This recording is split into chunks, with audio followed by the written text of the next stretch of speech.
بسم اللہ والصلاة والسلام علی رسول اللہ وعلی آلہ الطیبین الطاہرین واصحابہ اجمعین، اما بعد۔ امت کی قیادت امام مہدی کے علاوہ کسی اور کے لیے ممکن نہیں۔ اسی طرح اگر اس وقت امت امام مہدی علیہ رضوان کے علاوہ کسی اور کو منتخب کرے گی تو اللہ تعالیٰ قبول نہیں فرمائیں گے۔ امت کی خونریزی اسی طرح جاری رہے گی اور فتنے بڑھتے چلے جائیں گے۔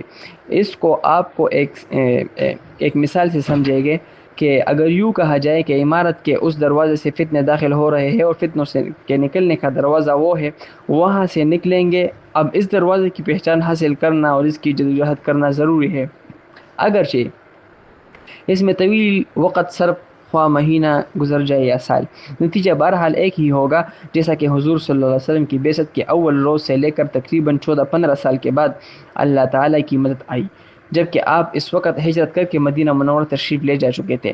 لہٰذا اس وقت بھی اللہ تعالیٰ کا امر یہ ہے کہ امت کو فتنوں سے نجات دلائی جائے۔ اس بارے میں آپ صلی اللہ علیہ وسلم کے ارشادات پر غور کیا جائے، ان کو دل میں جگہ دی جائے۔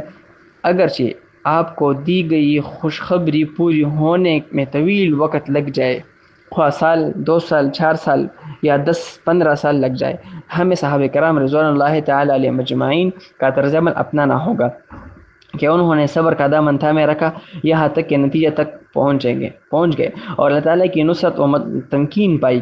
نبوت کی ابتدائی سالوں میں مسلمان مسلسل اذیتوں کا شکار ہو رہے تھے۔ جب آپ صلی اللہ علیہ وسلم ان کے پاس گزرتے تھے تو ارشاد فرماتے تھے، صبر کرو کہ تم سے اللہ تعالیٰ نے جنت کا وعدہ کر رکھا ہے۔ اور ایک اور جماعت کے پاس گزرے جنہیں اذیتیں دی جا رہی تھی تو ارشاد فرمایا کہ صبر کرو، عنقریب تم اس زمین کے بادشاہ کہلاؤ گے۔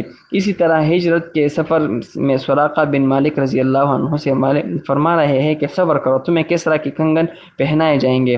آپ صلی اللہ علیہ وسلم حضرات صحابہ کرام رضوان اللہ تعالیٰ اجمعین کو اسی طرح وہ وعدے سناتے رہے جو اللہ تعالیٰ نے ان سے کیے تھے۔ اس طرح وہ وعدے ان کے ذہن نشین کر دیے۔ غزوہ خندق کے موقع پر آپ صلی اللہ علیہ وسلم کی چٹان پر کدال ماری، چنگاریاں اڑے۔ حضور صلی اللہ علیہ وسلم نے ارشاد فرمایا کہ مجھے صنعاء کے محلات دکھائے دیے، پھر کدال ماری اور ارشاد فرمایا لا الہ الا اللہ، مجھے شام کے محلات دکھائے گئے، پھر کدال ماری، ارشاد فرمایا لا الہ الا اللہ، مجھے بابل کے محلات دکھائے گئے کہ تم فتح کرو گے۔ اس واقعے کے ساتھ 8 سال بعد یمن، شام اور عراق فتح ہو چکے تھے۔ ربع صدی میں پورا جزیرہ عرب فتح ہوا اور 1 صدی کے اندر شام اور روم و فارس کی سلطنتیں ان کے زیر نگین تھی۔ اس کا یہ نتیجہ کہ انہوں نے اللہ کے وعدوں کو سچا جانا اور اللہ تعالیٰ نے بھی سچ کر دکھایا۔ آج ہم بھی اسی طرح کے مقام پر کھڑے ہیں کہ آپ اس کے خونریزی اور فتنوں سے نکلنے کا واحد راستہ امام مہدی علیہ رضوان ہے۔